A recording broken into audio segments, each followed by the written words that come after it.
आज मैं आपके सामने मैथ्स का ये क्वेश्चन लेकर आई हूँ। देखिए क्वेश्चन क्या कह रहा है।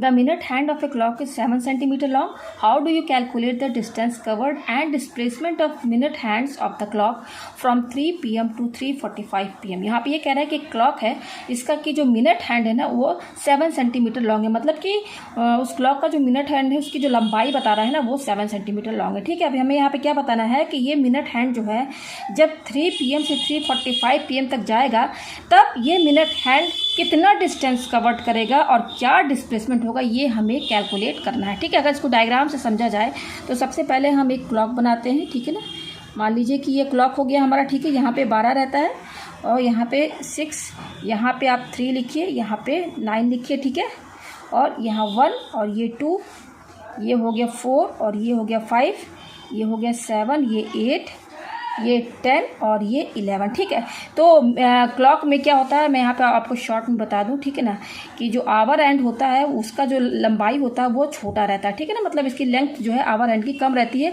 और मिनट हैंड जो होता है आवर हैंड से आवर एंड की लंबाई में ज़्यादा बड़ा रहता है। ठीक है ना, मतलब कि आवर एंड के जो लंबाई वो छोटा रहता है और मिनट हैंड का जो लेंथ रहता है वो बड़ा रहता है। ठीक है, तो यहाँ पर क्या बोल रहा है कि 3 PM से लेकर 3:45 PM तक अगर मिनट हैंड मूव करता है तो टोटल कितना डिस्टेंस कवर कर रहा है, क्या डिस्प्लेसमेंट है ये कैलकुलेट करना। ठीक है, तो जैसे यहाँ पर टाइमिंग क्या बता रहा है 3 PM टू 3:45 PM। तो 3 PM तो 3 PM पर क्लॉक में जो आवर एंड होगा और जो मिनट हैंड होगा किस तरीके से होगा। तो देखिए जब 3 बजेगा 3 PM तो 3 PM पे क्या होगा, आवर एंड कहाँ रहेगा, आवर एंड जो रहेगा वो 3 पर रहेगा यहाँ पर। और क्योंकि मैंने बता दिया कि आवर हैंड से की लंबाई से ज़्यादा लंबा जो होता है मिनट हैंड होता है। ठीक है, तो यहाँ पर मिनट हैंड जो है उसका हम लंबाई जो है आवर हैंड से बड़ा बनाएंगे। ठीक है, तो ये हमारा क्या हो गया, ये हमारा मिनट हैंड हो गया। देखिए मैंने यहाँ शॉर्ट में लिख दिया है MNT, मिनट हैंड। ठीक है ना, ये MNT का मतलब है मिनट और ये वाला जो हैंड है ये क्या है, आवर हैंड। ठीक है ना, आवर हैंड। तो इस घड़ी में आप ये इसको यहाँ पर ये सेंटर है। ठीक है ना, बीच में बिल्कुल मिड में रहता है पॉइंट, यहीं से आवर हैंड मिनट हैंड और सेकंड हैंड होता है। तो हम यहाँ पर आवर हैंड और मिनट हैंड की बात कर रहे हैं। ठीक है, तो 3 PM है तो यहाँ पर ध्यान दीजिए 3 PM जब बजेगा तो क्लॉक में किस तरीके से नजर आएगा। तो आप देखिए ये आवर हैंड 3 है और ये मिनट हैंड 12 पर है। तो ये क्या बता रहा है कि अभी क्या टाइम हो रहा है, 3 PM। ये 3 PM बता रहा है। अच्छा, 3 PM के बाद ये मिनट हैंड क्या बोल रहा है कि 3 PM से 3:45 PM, मतलब कि ये मिनट हैंड यहाँ 12 पर है तब तो 3 बज रहा है, ये टाइमिंग हो रहा है। 3:45 पे ये मिनट हैंड कैसे मूव करेगा, यहाँ 12 से आएगा 1 2, यहाँ पे 5 हो जाएगा, 10 15 20 25 30, फिर 35 40 45। तो ये मिनट हैंड जब यहाँ से 12 से 1 2 3 करके यहाँ मूव करके जब ये 9 पे आएगा तो इस पॉइंट पर कितना टाइम होगा, 3:45 PM होगा। अगर ये मिनट हैंड यहाँ से मूव करते करते यहाँ से ये मिनट हैंड ये वाला मिनट हैंड मूव करते करते करते यहाँ पर आ जाए तो ये देखिए ये मिनट हैंड यहाँ 12 पर है तो 3 बज रहा है। मैं यहाँ पर डैश डैश करके समझा दे रही हूँ आपको कि जब ये मिनट हैंड है 3 PM पे 12 पर है, 3:45 पर कहाँ आएगा, यहाँ पर ना आएगा मिनट हैंड। ये डैश डैश करके मैं आपको समझा रही हूँ, ये मिनट ही हैंड है। ठीक है, तो मिनट हैंड यहाँ से चलते चलते यहाँ से 12 1 2 3 4 5 6 7 8 9, देखिए यहाँ पर 3:45 होगा कि नहीं। देखिए यहाँ 1 पर क्या रहता है 5 मिनट, यहाँ पे 10, यहाँ 15 20 25 30 35 40 और 45, यहाँ पे 45 आ रहा है, यानी कि 3:45 पर ये वाला मिनट हैंड इधर से मूव करते हुए यहाँ पर आएगा। ठीक है, तो यहाँ पर ये 3 से 3:45, ये 3 यहाँ पर बज रहा है, मिनट 3 जब बजेगा तब मिनट हैंड 12 पे रहेगा, तब मिनट हैंड 12 पे रहेगा और 3:45 पे ये मिनट हैंड कहाँ पे आ जाएगा, इस पॉइंट पर आएगा, यहाँ पर आएगा, इस पॉइंट पर 3:45 होगा। तो मिनट हैंड ने यहाँ से चलते चलते चलते यहाँ पर जब आया तो कितना डिस्टेंस कवर किया, मतलब यहाँ से लेकर यहाँ तक। ये देखिए ये वाला, ये यहाँ से ये वाला लाइन, यहाँ से लेकर पूरा यहाँ तक, ये इतना पर बस ध्यान दीजिए। देखिए मैंने एरो लगाया है यहाँ से लेकर यहाँ तक, क्योंकि मिनट हैंड का मूवमेंट यहीं से हो रहा है 12 से लेकर और यहाँ तक। यहाँ पे 3 बज रहा है और यहाँ पर 3:45 PM बजेगा, ये मिनट हैंड यहाँ आएगा तो 3:45 PM हो जाएगा। तो ये मिनट हैंड यहाँ से लेकर यहाँ तक कितना डिस्टेंस कवर किया, मतलब कि अगर मैं और अच्छे समझाऊँ तो देखिए यहाँ पे मैं बाहर से आपको बता दे रही हूँ कि मिनट हैंड जो कितना डिस्टेंस कवर किया है 3 PM से 3:45 PM तक, यहाँ से 12 से लेकर ये 9 तक। तो यहाँ से यहाँ तक कितना चला है ये मिनट हैंड, तो कितना डिस्टेंस कवर किया और क्या डिस्प्लेसमेंट होगा। डिस्प्लेसमेंट भी बताना है और डिस्टेंस कवर्ड भी बताना है कि मिनट हैंड ने कितना डिस्टेंस कवर्ड किया। ठीक है, तो ये आपको इतना समझ में आ गया। तो अब मैं यहाँ पर आपको सर्कल के फॉर्म में इसको समझाऊंगी। जैसे कि ये क्लॉक क्या है भाई, ये क्लॉक हमारा क्या है, सर्कल के ही शेप में है, और ये बीच में क्या है, ये पॉइंट जो है ये सेंटर बता रहा है, और ये जो मिनट हैंड है ना इसको हम रेडियस मान लेंगे। ठीक है ना, और मिनट हैंड की जो लंबाई बता रहा है, कितना बता रहा है, 7 सेंटीमीटर लॉन्ग, यानी कि ये जो मिनट हैंड का जो लंबाई है ना ये 7 सेंटीमीटर है। तो अगर मैं इसको सर्कल के शेप में सर्कल से समझाऊँ तो ये देखिए, इस क्लॉक को आप एक सर्कल एज्यूम कीजिए, बीच में ये सेंटर है ओ, ठीक है, और मिनट हैंड हमारा ये है जिसको कि हम रेडियस मान लेते हैं। ये क्या है, ये मिनट हैंड, इसको हम रेडियस मान लेते हैं। तो इस पॉइंट पे 12 पे क्या बज रहा था, 3 बज रहा था। यहाँ पर क्या बज रहा था, यहाँ पे 3 PM बज रहा था, 3 PM था ना यहाँ पर 12 पर। उसके बाद यहाँ पर इस पॉइंट पर जब 9 पे आया, यहाँ पर ये मिनट हैंड जब मूव किया तो यहाँ पर आया मिनट हैंड, यहाँ पर आया मिनट हैंड। मैं इसको डैश करके समझा रही हूँ। ठीक है, तो इस पॉइंट पर क्या था, इस पॉइंट पर क्या बज रहा था, 3:45 PM। तो 3 AM से लेकर 3:45 PM तक ये मिनट हैंड, इसको आप रेडियस मानिए। ये क्या है हमारा, ये मान लीजिए ये सेंटर O है और ये A है। तो ये OA हमारा है तो मिनट हैंड, लेकिन हम इसको क्या मान के चलेंगे, रेडियस मान के चलेंगे। ठीक है, तो यहाँ पर मिनट हैंड को रेडियस माना गया है, तो इसका रेडियस जो है, रेडियस का लेंथ कितना बता रहा है, 7 सेंटीमीटर। तो यहाँ पर लिख दीजिए 7 सेंटीमीटर। ठीक है ना, यानी कि OA कितना है, 7 सेंटीमीटर। ठीक है, तो यहाँ से लेकर पॉइंट यहाँ पर देखिए, इस पॉइंट को या फिर यहाँ ऐसे समझिए, यहाँ 12 से लेकर इस पॉइंट तक, यहाँ पे 9 था ना, यहाँ पर 9 था, मैंने लिख दिया। तो यहाँ से लेकर मैं इसको और गाढ़ा बना देती हूँ ताकि आपको और अच्छे से समझ में आए। ये रहा, ठीक है ना, ये रहा इस तरीके से।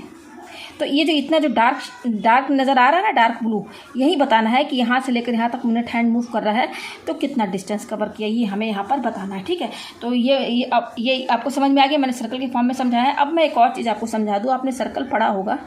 ठीक है, ये सर्कल, ये सेंटर है, और ये क्या रहता है, रेडियस रहता है। ये O मान लीजिए, A मान लीजिए, इसको रेडियस बोलते हैं। तो इस सर्कल में आपने पढ़ा होगा कि एरिया क्या सर्कल का एरिया क्या होता है, एरिया ऑफ सर्कल क्या होता है, πr² होता है। ये होता है फॉर्मूला। और एक चीज़ आपने पढ़ा होगा, सरकमफेरेंस ऑफ सर्कल क्या होता है, 2πr। ये 2πr सरकमफेरेंस, सर्कल का सरकमफेरेंस, इसको क्या बोलते हैं, सरकमफेरेंस को पेरीमीटर भी बोलते हैं। क्या बोलते हैं, पेरीमीटर। अगर मैं आपसे ये कहूँ कि पेरीमीटर ऑफ सर्कल क्या है तो 2πr है। सर्कमफेरेंस ऑफ सर्कल क्या है, 2πr है। तो यहाँ पर सर्कमफेरेंस और पेरीमीटर दोनों का मतलब एक ही है। और सर्कमफेरेंस और पेरीमीटर क्या बताता है, ये जो सर्कल है ना, इस सर्कल का जो टोटल लेंथ होता है ना, सर्कल का टोटल लेंथ मतलब यहाँ से अगर आप सर्कल को ब्रेक करेंगे तो ब्रेक करने के बाद ये सर्कल क्या हो जाएगा, कि स्ट्रेट वायर की तरह हो जाएगा। तो पूरा उस स्ट्रेट वायर का जो टोटल लेंथ होता है ना, उसी को पेरीमीटर कहा गया, उसी को सर्कमफेरेंस कहा गया है। तो यहाँ पर जो सर्कमफेरेंस है सर्कल का, आप इसको पेरीमीटर भी बोल सकते हैं, वो होता है 2πr। ये निकालने का तरीका बताया गया। ठीक है ना, तो ये क्या बताता है, सर्कल का टोटल लेंथ बताता है 2πr। ठीक है, तो मान लीजिए कि ये हमारा क्या है, रेडियस है। ठीक है, ये क्या है, हमारा रेडियस है। ठीक है, तो अगर यहाँ पर मैं आपसे ये कहूँ कि सर्कल का टोटल, अगर इस पॉइंट यहाँ पर अगर मैं ये कहूँ आपसे कि ये पॉइंट A है और इस पॉइंट A पर कोई पर्सन है, ठीक है ना, तो तो उस पर्सन ने क्या किया, ये पूरा एक चक्कर जो है, एक सर्कल का एक चक्कर जो है राउंड कंप्लीट किया, एक राउंड कंप्लीट किया। ठीक है ना, पॉइंट A से स्टार्ट किया, चलते चलते फिर इसी पॉइंट पर आ गया। तो मैं अगर ये पूछूं कि उस पर्सन ने कितना डिस्टेंस कवर किया, तो आप क्या बताएंगे, तो टोटल डिस्टेंस नहीं, यानी कि टोटल डिस्टेंस बताना है आपको, कितना टोटल डिस्टेंस ने कवर किया। तो टोटल डिस्टेंस का मतलब क्या है, सरकमफेरेंस ही ना हुआ भाई। सरकमफेरेंस क्या बताता है, टोटल लेंथ बताता है ना सर्कल का। टोटल लेंथ बोलिए आप, चाहे आप टोटल डिस्टेंस बोलिए, क्योंकि लेंथ और डिस्टेंस दोनों का यूनिट तो सेम रहता है ना। आप चाहे टोटल लेंथ बोलिए, चाहे टोटल डिस्टेंस बोलिए, या आप इसको पेरीमीटर बोलिए, या आप इसको सर्कमफेरेंस बोलिए, सबका मतलब एक ही है। तो यहाँ पर पर्सन था पॉइंट A पर, यहाँ से यहाँ तक चला, फिर इसी पॉइंट पर आ गया। तो टोटल डिस्टेंस कितना कवर किया, टोटल डिस्टेंस मतलब कि टोटल क्या लेंथ हो, कितना टोटल लेंथ कवर किया, कितना टोटल डिस्टेंस हुआ, क्या सर्कमफेरेंस हुआ, क्या पेरीमीटर हुआ, इसका सबका मतलब एक ही है। तो कितना टोटल डिस्टेंस कवर किया इस पर्सन ने, तो क्या आंसर होगा, 2πr डिस्टेंस कवर किया, यही होगा 2πr। 2πr क्या, टोटल डिस्टेंस ही तो बता रहा है, ये सर्कल का टोटल लेंथ ही तो बता रहा है ना। तो ये आपको समझ में आ गया। ठीक है, अब उसी तरह से यहाँ पर अगर मान लीजिए मैं आपसे ये कहूँ कि अगर पर्सन फुल सर्कल अगर कंप्लीट करता है तब तो टोटल डिस्टेंस 2πr होगा। और अगर ये पॉइंट A से स्टार्ट करता है, पॉइंट B पर आता है, पॉइंट ए पर चलता है और पॉइंट बी पर आता है, तब टोटल डिस्टेंस उसने कितना कवर किया, ए से लेकर बी तक चला, यहाँ ए से चला और बी पर पहुँचा, तो टोटल डिस्टेंस कितना कवर किया ए से बी तक। तो आप देख सकते हैं ये ए से लेकर बी तक ये पूरा हाफ ही सर्कल तो बनना है। अगर आप यहाँ बीच से अगर ऐसे लाइन खींचे, यानी कि पर्सन ने हाफ सर्कल मूव किया है, जो पर्सन है उसने केवल हाफ सर्कल कंप्लीट किया है। तो फुल सर्कल जब चलेगा, जब उसने एक राउंड कंप्लीट किया, यानी कि जब एक फुल सर्कल चला तो टोटल डिस्टेंस कितना था, 2πr कवर किया। अब जो पर्सन है वो केवल हाफ सर्कल ही मूव कर रहा है, तो कितना टोटल डिस्टेंस होगा, कैसे निकालेंगे, ए से लेकर बी तक का। तो क्या करेंगे, फुल सर्कल का जितना वो सर्कमफेरेंस इसका हाफ कर देंगे, तो ये हाफ ही सर्कल का तो टोटल डिस्टेंस बताएगा ना। क्या बताएगा, अगर पर्सन ए से लेकर बी तक चला तो कितना डिस्टेंस कवर कर रहा है, तो आप देख सकते हैं हाफ सर्कल ही तो चला है। तो फुल सर्कल का टोटल डिस्टेंस क्या है, 2πr। तो हाफ सर्कल का क्या होगा, हाफ सर्कल का क्या होगा बताइए, जस्ट इसका हाफ कर दीजिए, 2πr का हाफ कर दीजिए, 2πr का हाफ कर दीजिए तो क्या आएगा, πr कवर के। यानी कि अगर मैं आपसे ये कहूँ कि ए से लेकर बी तक पर्सन चला है तो टोटल कितना डिस्टेंस कवर किया ए से लेकर बी तक, πr। कितना किया, πr कवर किया। ठीक है, ये हाफ सर्कल का हो गया। ठीक है, अच्छा अगर अब मैं आपसे ये कहूँ कि ए से लेकर बी तक चला, फिर यहाँ पर आया, फिर ये पहले तो पर्सन ए पर था, फिर बी पर पहुँचा, फिर बी से वो पॉइंट सी पर आया। कहाँ पर आया, सी पर, इस पॉइंट पर आया। तो मैं यहाँ पे बताती हूँ, मतलब कि अब पर्सन ने ए से लेकर इस पॉइंट को मैं जो है यहाँ पर मैं इसको मैं जो ओ ए लिखा हुआ है ना यहाँ पर, इसको मैं मान लेती हूँ, इसको मैं डी मान लेती हूँ। ठीक है ना, इसको मैं डी मान लेती हूँ। ये तो ओ डी क्या रेडियस बता रहा है। ठीक है, अब मैं आपसे ये कहूँ कि पर्सन ए पर है, पर्सन जो है कोई पर्सन है पॉइंट ए पर है, अब वो ए से चलते चलते बी तक पहुँचा, फिर बी से चलते चलते वो सी तक पहुँचा, तो टोटल कितना डिस्टेंस कवर किया, यानी कि ए से लेकर बी और बी से लेकर सी, ये हमें टोटल डिस्टेंस बताना है। तो अब ये कैसे हम निकालेंगे, हमें हाफ सर्कल का तो पता चल गया कि अगर हाफ सर्कल चलता है तो टोटल कितना डिस्टेंस होगा, भाई इसका 2πr का हाफ कर दीजिए तो πr आया। तो इतना का तो हमें डिस्टेंस पता है कि πr है, इतना का डिस्टेंस हमें क्या है पता चल गया ना, πr है। ठीक है ना, अच्छा ये πr है। अब इसका भी अगर हमें पता चल जाए बी से लेकर सी तक, इतना का तो डिस्टेंस हमें पता चल गया ए से लेकर बी तक कितना है, πr। अब बी से सी तक का कैसे निकालेंगे, तो अब बी से सी आपको देखकर क्या समझ में आ रहा है, बी से सी आपको क्या समझ में आ रहा है, ये पूरा हाफ सर्कल है, ये पूरा क्या हाफ सर्कल है। तो यानी कि बी से सी यानी कि हाफ का भी हाफ है ये बी सी। भाई ये अगर बी सी क्या बता रहा है, हाफ, ये तो फुल सर्कल का हाफ था, ये पूरा हाफ सर्कल का कंप्लीट किया है। तो हाफ सर्कल का हमने डिस्टेंस बता दिया कि इसका हाफ कर दिया तो πr आया। अब ये BC देखकर आपको क्या समझ में आ रहा है कि ये देखिए ये भी तो हाफ ही है ना, ए से लेकर ये पूरा हाफ है ना सर्कल, तो ये BC का मतलब क्या है कि हाफ सर्कल का भी हाफ सर्कल का भी हाफ, ये BC क्या बता रहा है कि फुल हाफ, ये हाफ सर्कल है, हाफ सर्कल का भी हाफ हो गया है ये। तो हाफ सर्कल का हमने डिस्टेंस निकाला, कितना आया, πr। अब यानी कि ये अगर पूरा है AB, अगर यहाँ से लेकर ये तक ये पूरा हाफ सर्कल है, तो ये डिस्टेंस कितना होगा भाई, वही ना होगा जो इसका है, कितना πr ही तो होगा ना यहाँ से यहाँ तक। अब हाफ का कैसे निकालेंगे, तो जो हाफ सर्कल का आपने डिस्टेंस कवर निकाला है जो कि πr है, तो इसी πr का जब आप हाफ और कर देंगे तो ये डिस्टेंस बताएगा कि नहीं। यहाँ से लेकर यहाँ तक जो डिस्टेंस चला है पर्सन, यहाँ से लेकर यहाँ तक कितना चला है भाई, πr चला डिस्टेंस कवर्ड। कितना डिस्टेंस कवर किया है, πr। ये देखिए यहाँ पे मैंने एरो बता दिया, ये देखिए ये क्या बता रहा है, ये ए से लेकर बी तक कितना चला वो डिस्टेंस कवर्ड किया, πr। ये πr कैसे आया, फुल सर्कल का जो टोटल डिस्टेंस है 2πr, उसका हाफ कर दिया तो πr आया। तो इतने का डिस्टेंस हमें पता चल गया πr। अब ये BC का हम कैसे पता करेंगे, तो BC क्या है, हाफ का भी हाफ है, यानी कि हाफ सर्कल का डिस्टेंस कवर्ड कितना हुआ है, πr। अब πr का अगर हाफ कर देंगे यानी कि इसका, तो ये BC का आ जाएगा कि नहीं, यहाँ से लेकर यहाँ तक, यानी कि πr/2। ये आपको समझ में आया, यानी कि BC कितना कवर करेगा, अगर B से C तक चलेगा कोई पर्सन तो कितना डिस्टेंस कवर करेगा, तो πr यानी कि हाफ सर्कल का जितना डिस्टेंस कवर है πr, इसका भी हाफ कर देंगे तो वो वही तो बताएगा ना, πr/2। πr/2 क्या बता रहा है, B से लेकर C तक का टोटल डिस्टेंस कवर बता रहा है कि B से C तक कितना डिस्टेंस कवर किया पर्सन ने, πr/2। तो हमें तो बताना है कि A से लेकर B तक और B से लेकर C तक, हमें ये टोटल डिस्टेंस बताना है कि कितना पर्सन ने डिस्टेंस कवर किया ए से लेकर पूरा सी तक। तो मैंने बता दिया ए से लेकर बी तक कितना है, πr। अगर मैं पूछूं कि ए टू सी तक कितना चला, तो देखिए ए से लेकर बी तक कितना डिस्टेंस कवर किया, पाई आर। फिर बी से सी तक कितना चला, पाई आर अपॉन 2। ये आपको समझ में आ रहा है ना, पाई आर अपॉन 2। ये पाई आर कैसे आया, ये पाई आर जो है ए से लेकर बी तक का है, और ए से लेकर बी तक पाई आर कैसे आया, फुल सर्कल का 2 पाई आर होता है, हाफ सर्कल का क्या होगा, 2 पाई आर का हाफ कर दीजिए तो पाई आर आ जाएगा। अब बी से सी का कैसे निकाले हैं, तो हाफ सर्कल का पाई आर है, हाफ का हाफ है ये इतना पोर्शन, तो इसका हाफ कर दीजिए पाई आर का, तो पाई आर अपॉन 2 हो गया। तो टोटल ए से लेकर सी तक कितना चला, तो पाई आर ये हो गया ए से बी तक, और फिर पाई आर प्लस बी से सी चला पाई आर अपॉन 2। तो ये पाई आर और ये प्लस पाई आर अपॉन 2 दोनों ऐड कर देंगे तो ये टोटल डिस्टेंस आ जाएगा कि नहीं, ए से लेकर सी तक का।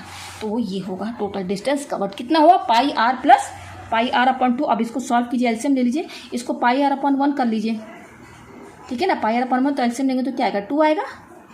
तो ये क्या हो जाएगा, 2 पाई आर प्लस, और ये क्या है, पाई आर, तो ये क्या हो जाएगा, 3 पाई आर अपॉन 2। यही होगा ना, 3 पाई आर अपॉन 2, ये आ गया हमारे पास, ठीक है। तो ये आपको समझ में आएगा 3 पाई आर अपॉन 2। तो ये सब मैंने सर्कल से एक्सप्लेन कर दिया है। अब यहाँ पर बिल्कुल सेम, यहाँ पर भी वही चीज़ है। देखिए अब यहाँ मिनट हैंड की बात हो रही थी, मैंने सर्कल से सब एक्सप्लेन कर दिया है। तो मिनट हैंड पहले हमारा कहाँ पर था, 12 पर था, यहाँ पर था। जब तीन कब बज रहा था, जब ये मिनट हैंड 12 पर था। फिर ये मिनट हैंड मूव करते करते यहाँ 9 पर आया, यहाँ 9 पर आएगा तो कितना बज जाएगा, 3:45 PM हो जाएगा ना। तो यहाँ से लेकर यहाँ तक मिनट हैंड ने कितना टोटल डिस्टेंस कवर्ड किया, यहाँ से लेकर 12 से लेकर ये पूरा चला और यहाँ तक आया इस पॉइंट पे। तो ये जो डार्क में दिख रहा है ना आपको ब्लू लाइन, तो कितना टोटल डिस्टेंस कवर किया, बिल्कुल वैसे जैसे मैंने यहाँ पर अभी पूरा एक्सप्लेन किया। यहाँ मिनट हैंड हमारा क्या हो जाएगा, रेडियस हो गया भाई। ये OA रेडियस है, OD रेडियस है, ये सब क्या है, रेडियस ही तो है ना। OA बोली चाहे OD बोली रेडियस है ना। तो यहाँ पर जैसे मैंने पूरा एक्सप्लेन किया कि A से लेकर C तक पर्सन चलेगा, यहाँ पर पर्सन चल रहा मूव, यहाँ पर मिनट हैंड चल रहा है। तो यहाँ से लेकर 12 से लेकर पूरा 9 तक चलेगा, तो मिनट हैंड ने कितना टोटल डिस्टेंस कवर किया, यही ना डिस्टेंस कवर किया, 3/2 पाई आर। ये कैसे आया, मैंने पूरा एक्सप्लेन आपको अच्छे से कर दिया। तो यहाँ पर हमें क्वेश्चन में यहाँ पे हमें क्या बताना है, पहले तो डिस्टेंस बताना है कि अगर मिनट हैंड 3 PM से 3:45 PM तक चलेगा तो कितना डिस्टेंस कवर करेगा। ये देखिए डिस्टेंस कवर कितना होगा, तो डिस्टेंस कवर कितना चलेगा, तो यहाँ पे लिख दीजिए आप distance covered by minute hand से ऑफ द क्लॉक, कहाँ से कहाँ तक चला है वो, फ्रॉम 3 PM टू 3:45 PM। कितना होगा, इक्वल टू, ये हम डिस्टेंस कवर निकाल रहे हैं, 3/2 पाई आर, यही होगा। और यहाँ पर हमारा आर क्या है, ये मिनट हैंड हमारा क्या रेडियस है, रेडियस हम इसको एज्यूम कर रहे हैं। तो यहाँ पर रेडियस कितना दिया है, बस 7 सेंटीमीटर। ये मैंने सब समझा दिया है। तो निकाल लीजिए 3/2, पाई की वैल्यू क्या होती है, 22/7 होती है, तो हम जानते हैं अच्छी तरह से, इंटू आर कितना है, 7, ये देखिए 7 है। और रेडियस की यूनिट क्या है, सेंटीमीटर। यहाँ पर डिस्टेंस कवर्ड हम निकालने हैं, डिस्टेंस की यूनिट क्या होती है, या तो मीटर या सेंटीमीटर या किलोमीटर। तो यहाँ पर यूनिट क्या रहेगा, सेंटीमीटर। तो देखिए ये 7 और ये 7 कैंसिल, तो और ये देखिए यहाँ पर ये 7 कैंसिल हो, देखिए ये यहाँ पर क्या है, 2 11 जा कट गया, तो क्या बच रहा है ऊपर, 3 और 11, 3 11 जा 33 सेंटीमीटर। यानी कि मिनट हैंड 3 PM से लेकर 3:45 PM तक मूव करेगा, तो टोटल कितना डिस्टेंस कवर करेगा, 3 से लेकर 3:45 PM तक, 33 सेंटीमीटर। अब हम निकालते हैं डिस्प्लेसमेंट। क्या निकालते हैं, डिस्प्लेसमेंट। तो डिस्प्लेसमेंट पहले समझ लेते हैं क्या होता है। डिस्प्लेसमेंट होता है शॉर्टेस्ट डिस्टेंस, ठीक है ना, from initial to final position.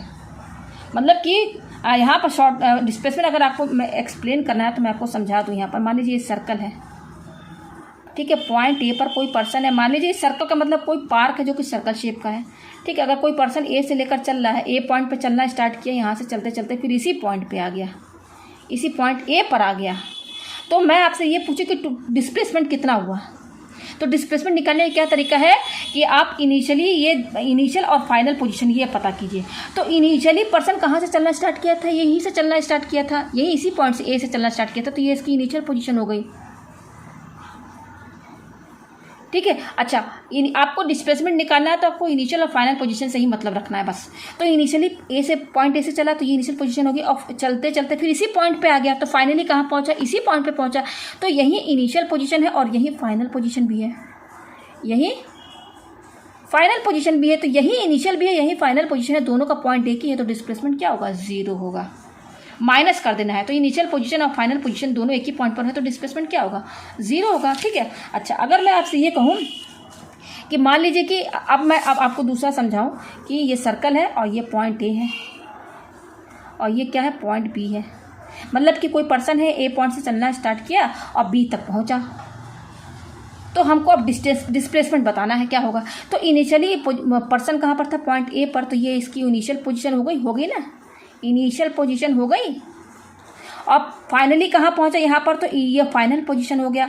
तो डिस्प्लेसमेंट में आपको इनिशियल पोजीशन और फाइनल पोजीशन ही समझना है कि इनिशियली वो कहाँ पर था और फाइनली वो कहाँ पहुंचा। तो इनिशियल यहाँ पर था, फाइनली यहाँ पर पहुंचा, तो डिस्प्लेसमेंट क्या होता है, इनिशियल और फाइनल पोजीशन के बीच का शॉर्टेस्ट डिस्टेंस। यानी कि यहाँ पर डिस्प्लेसमेंट क्या होगा, ये इनिशियल ये फाइनल पोजीशन है, तो इसका शॉर्टेस्ट डिस्टेंस यानी कि ये होगा। यानी कि ये जो ए बी है ना, ए बी यही डिस्प्लेसमेंट होगा, यही डिस्प्लेसमेंट होगा। डिस्प्लेसमेंट कैसे निकालेंगे, इनिशियल और फाइनल पोजीशन के बीच का दूरी, ये डिस्टेंस, इनिशियल ये, फाइनल पोजीशन ये, इनके बीच का डिस्टेंस ये हो गया, इसी को डिस्प्लेसमेंट कहा जाता है। तो ए भी हमारा क्या होगा, डिस्प्लेसमेंट।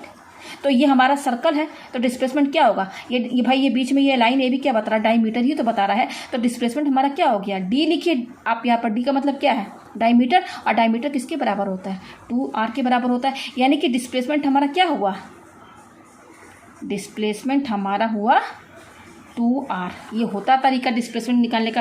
ठीक है। अब हमें यहाँ पर निकालना है डिस्प्लेसमेंट क्या होगा। तो हमारा देखिए मिनट हैंड इनिशियली कहाँ पर था, 12 पर था, इस पॉइंट पर 3 PM बजा था, तो ये हमारा इनिशियल पोजीशन हो गया। क्या हो गया, इनिशियल पोजीशन हुआ इस पॉइंट पर, यहाँ से चलना स्टार्ट किया है, तो ये इनिशियल पोजीशन हो गई मिनट हैंड की। और फाइनली कहाँ पे पहुँचा, यहाँ पर इस पॉइंट पर 3:45 PM है, तो ये फाइनल पोजीशन हो गया। ये क्या हो गया, फाइनल पोजीशन। तो मैंने डिस्प्लेसमेंट में क्या बताया आपको कि इनिशियल पोजीशन और फाइनल पोजीशन आपको देखना। तो ये इनिशियल हो गया, ये फाइनल हो गया। अब मैंने क्या बताया है कि इनिशियल और फाइनल पोजीशन के बीच का जो डिस्टेंस है वही डिस्प्लेसमेंट कहलाता है। यानी कि इनिशियल है और ये फाइनल है, यानी कि ये इन दोनों इस पॉइंट को मिलाइए, ये हो गया, ये है डिस्प्लेसमेंट। अगर मैं और अच्छे से आपको समझाऊं तो देखिए मैं यहाँ पे समझा रही हूँ आपको। मान लीजिए मिनट हैंड यहाँ 12 पर था ना, यहाँ पर था, ये सेंटर, ये क्लॉक का सेंटर है, तो मिनट हैंड हमारा कहाँ पर था, यहाँ पर था। और फाइनली कहाँ पे पहुँचा था मिनट हैंड, 12 पे 3 PM था, फिर चलते चलते यहाँ पर आया, तो यहाँ पर इस पॉइंट पर 3:45 PM तक, तो ये यहाँ पर पहुँचा, तो इनिशियली यहाँ पर था, इनिशियल पोजीशन कहाँ थी, मिनट हैंड की यहाँ पर थी। फाइनली कहाँ पहुँचा, यहाँ पर पहुँचा। तो इनिशियल और फाइनल पोजीशन हमें पता चल गया ना। तो डिस्प्लेसमेंट कैसे निकालेंगे, ये देखिए ये मिनट है ना, ये पॉइंट है और ये पॉइंट है, ठीक है ना। 12 पर यहाँ पर था 3 PM और यहाँ इस पॉइंट पर 9 था ना, यहाँ पर था 3:45 PM। तो इनिशियल और फाइनल पोजीशन का जो ये पॉइंट दिख रहा है ना, इसी दो पॉइंट को आप मिला दीजिए। ये पॉइंट, ये दो पॉइंट, इसका नाम दे दीजिए P और इस पॉइंट का नाम दे दीजिए Q। ये पॉइंट Q हो गया और ये पॉइंट हो गया P, ये पॉइंट P हो गया, PQ। तो ये PQ हुआ डिस्प्लेसमेंट। हमें यहाँ डिस्प्लेसमेंट भी तो निकालना है ना, तो ये PQ हमारा क्या हुआ, डिस्प्लेसमेंट हुआ। इसका मिनट हैंड का। मिनट हैंड हमेशा इनिशियल और फाइनल जो पॉइंट होता है ना, उन्हीं दो पॉइंट को मिलाएंगे ना, तो वो जो लाइन बनेगी ना वही कहलाएगा डिस्प्लेसमेंट। तो अब हमें ये PQ की लेंथ निकालनी है, और क्या, ये PQ का लेंथ निकालना है। ये PQ का लेंथ जो होगा, जो भी इसकी वैल्यू होगी वही डिस्प्लेसमेंट कहलाएगा। तो अब हम ये लेंथ कैसे निकालेंगे, क्वेश्चन मार्क ये कैसे निकालेंगे। तो ये हमारा मिनट हैंड है, तो मिनट हैंड इसका लंबाई कितना बता रहा है, 7 सेंटीमीटर। अब यही मिनट हैंड यहाँ पे पहुँचेगा, तो मिनट हैंड तो वही है, सेम ही है भाई। ये मिनट हैंड यहाँ पर था, 12 पर तो लेंथ वही है। फिर ये मिनट हैंड इस पॉइंट पे पहुँचा, 9 पर आया, तो 3:45 PM बचा। तो ये 7 सेंटीमीटर है, और ये भी मिनट ही हैंड तो है, तो 7 सेंटीमीटर ये हुआ। अच्छा, अब देखिए यहाँ पर ये सेंटर है, और ये लाइन और ये लाइन, और ये देखिए PQ। आपको ये एंगल कितना नज़र आ रहा है, ये 90 बनना है कि नहीं, ये 90 ही बज रहा है। यहाँ पर एंगल कितना बज हो रहा है, ये मिनट हैंड और ये मिनट हैंड के बीच में जो एंगल बनना है, कितना बनना है, 90 बनना है। क्या बनना है, 90 बनना है, ठीक है। तो ये एक राइट एंगल ट्रायंगल बना कि नहीं, इसको O मान लीजिए। यानी कि POQ हमारा क्या बनना है, इसे राइट एंगल ट्रायंगल, ये राइट एंगल ट्रायंगल बनना है। तो राइट एंगल ट्रायंगल बनना है, तो ये राइट एंगल ट्रायंगल है, तो ये पी क्यू हमें डिस्टेंस, ये लेंथ बतानी है, पी क्यू डिस्प्लेसमेंट बताना है, तो ये पी क्यू का लेंथ ही तो डिस्प्लेसमेंट हुआ ना। तो ये हमारा राइट एंगल ट्रायंगल पर केवल ध्यान दीजिए, पी ओ क्यू केवल इस ट्रायंगल पर। तो ये हाइपोटेनस हुआ कि नहीं, सबसे लॉन्गेस्ट साइड ट्रायंगल का ये हाइपोटेनस होता है। और ये क्या होता है, ये हमारा क्या हो गया, तो ये राइट एंगल है, तो बाई पाइथागोरस थ्योरम लगाएंगे, पाइथागोरस थ्योरम। तो पाइथागोरस थ्योरम की हेल्प से यहाँ पर जो हमारा निकलेगा, देखिए मैं यहाँ पे, हाँ यहाँ मैं समझाते रही हूँ आपको। पाइथागोरस थ्योरम में क्या होता है, पाइथागोरस थ्योरम में क्या होता है, ये हाइपोटेनस हमारा क्या है, पी क्यू है, तो पी क्यू का स्क्वायर हाइपोटेनस हो गया, हाइपोटेनस स्क्वायर, फिर यहाँ पर ये बेस हमारा क्या ओ पी है, तो O P square plus perpendicular क्या है, O Q square. Pythagoras theorem कैसे निकालते हैं, हाइपोटेनस का स्क्वायर, एच मीन्स हाइपोटेनस, और base B means base square plus perpendicular square, base square plus perpendicular equal to किसके बराबर होता है, हाइपोटेनस स्क्वायर। तो हाइपोटेनस हमारा क्या है, पी क्यू, तो P Q square equal to base क्या है हमारा, ये बेस हमारा ओपी हुआ, तो OP square plus perpendicular, P means perpendicular, तो ये परपेंडिकुलर हुआ ना 90 डिग्री जो बनना है, ओके, तो ओके स्क्वायर। तो इस फॉर्मूले के हेल्प से हम पी क्यू निकाल लेंगे, ये फॉर्मूला यही लगेगा। तो देखिए यहाँ पर पी क्यू स्क्वायर, हमें पी क्यू को तो पी क्यू ही निकालना है, तो ये तो ऐसे ही रहेगा। अच्छा, O P square, O P कितना 7 है, 7 को whole square plus O Q square, O Q कितना, ये भी 7 है, ठीक है, ये भी 7 है ना, तो 7 का होल स्क्वायर, ये हो गया। तो 7 का होल स्क्वायर 2 बार इंटू करेंगे तो 49 आएगा, प्लस इसको भी 2 बार इंटू करेंगे तो 49 आएगा। तो 49 प्लस 49 कितना होगा, दोनों को जोड़िए, तो 2 9 से 18 का 8 और 2 4 जा 8, 98 आया। तो हमारे पास क्या आया, पी क्यू स्क्वायर आया हमारे पास 98। हमें केवल पी क्यू की वैल्यू चाहिए, तो ये स्क्वायर हटेगा तो इस पर अंडर रूट लग जाएगा ना अंडर रूट। तो अब 98 का यहाँ पर स्क्वायर रूट निकालना है, तो पहले 98 का आप एलसीएम निकाल लीजिए। तो निकालिए यहाँ पर 2 4 जा 8, 2 9 जा 18, 7 7 जा 49, तो कितना आ रहा है यहाँ पर, अगर इसका एलसीएम लेंगे तो 2 × 7 × 7 आ रहा है।